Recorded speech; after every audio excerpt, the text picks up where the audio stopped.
Nick Casario's job just gets harder by the day. However, I do think it's been narrowed down to two men now that Kevin O'Connell just got hired by the Minnesota Vikings. I think it's either going to be Jonathan Gannon or Brian Flores. Now, Jonathan Gannon, Aaron Wilson just tweeted about 10 minutes ago that he, is looked at as the front runner, a very strong candidate after having another solid interview with GM Nick Casario. So we're really gonna break down, Brian Flores and Jonathan Gannon. Both coaches I do think can be really good for the Houston Texans. I wouldn't mind if either is brought in. This was to me my final two before all the stuff with Brian Flores happened. Either one highly defensive minded guys. Jonathan Gannon does edge out with the personnel experience. As far as leadership, they both got it. Brian Flores definitely made himself look good today. In his interview with ESPN. More on that later. Both these guys, high energy guys, young men in their early 40s, defensive minded guys, players like them, players will play for them. Gannon is being looked at as a Weber type. When Brian Flores was fired, everyone was an absolute shock.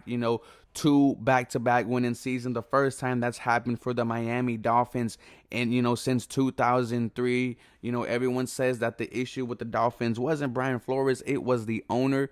So there's a lot of stuff to unpack here, starting with Brian Flores. And, we kind of have to start with them with all, this national media attention. Before we get onto that, like I said, he put together two back-to-back winning seasons. The first time it's happened since 2003 with the Miami Dolphins. Did it with Tua when he went 10-6. Also with Ryan Fitzpatrick.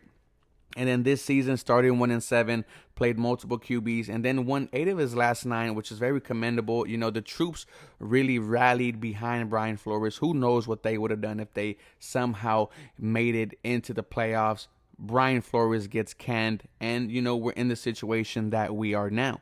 A defensive-minded guy who I think could come in, and if we decide to keep Lovie Smith, I think he can make that better. The third overall pick is going to have huge, whether it's Kyle Hamilton, Kevon Thibodeau, Aiden Hutchinson.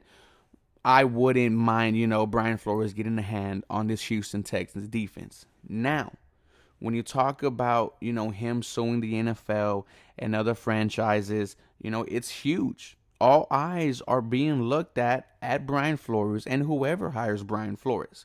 However, if I'm Nick Casario, well, this is just me thinking. If you want to, a culture shock, a culture change, Brian Flores is the man to go. A guy who is standing up for what he believes in, whether you believe, in his cause or not, he's standing up for what he believes in. The players are all on board the Brian Flores. They are standing up for him. They're calling him a pioneer. If he comes here, think of how many free agents will come because of Brian Flores. This team definitely needs a lot of holes, and someone likable like Brian Flores, especially after all he's done the past 2 days. Everyone is everyone is in love with them. The Houston Texans, like I said yesterday, have been viewed or are viewed as a racist organization with the comments that Bob McNair made, a couple years back, not hiring Lewis Riddick, the firing of David Culley. They say that we did it dirty. So whether you agree with it or not, that's how we are perceived. That changes with Brian Flores. Absolutely changes it. Like I said, it's a whole culture shock. Does Nick Casario want to do that? I don't know. Does he want to take a chance and go ahead and bring in Brian Flores? The city will be all in. The media will be all in. And it's just, see what he could do, because all eyes will be on the Houston Texans if they hire Brian Flores. Now to Jonathan Gannon, who I've been very fond of since we've, interviewed him. DC for the Philadelphia Eagles, a guy who has a lot of personnel experience, 14 years, started with the Rams and then got promoted, within the Rams to, college to pro scout. Him and Nick Casario both having personal knowledge, obviously, Casario's the GM. He has it. These guys are going to know what they want, are going to know what they need to fit Gannon's scheme. If you listen to Albright, he said that Gannon made himself the sacrificial lamb at the beginning of the season. Worry about the offense, help Jalen Hurts, My scheme alone will help, and I will coach up the defense. And like I said, they had a top 10. The Houston Texans did not have that. They had a lot of takeaways, couldn't stop the run, couldn't stop the pass. The Eagles were 11th in pass and 9th in rushing. And that's what the personnel that they had, dead last in sacks. As much as Eagles fans love to say Jonathan Gannon was scared, his cover 2 was too soft, had too much cushion. There's not a lot of personnel there. Not only that, can we really trust the Philadelphia Eagles fans? Honestly. However, Jonathan Gannon, a high energy guy, very young. Both of these coaches are young, in their early 40s, knowledgeable in the game. The question what Gannon is Pep Hamilton going to stay? I mean, this is kind of the question for both of them. Is Pep Hamilton going to stay? Is Josh McCown going to join the staff?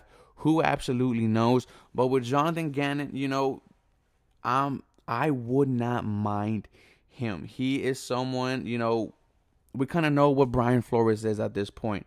A defensive-minded guy, a strong leader. Players rally around him. With Jonathan Gannon, Nick Caserio said it himself. He wants to find his next Mike Tomlin, who has never had a losing season in the 16 years that he was a head coach.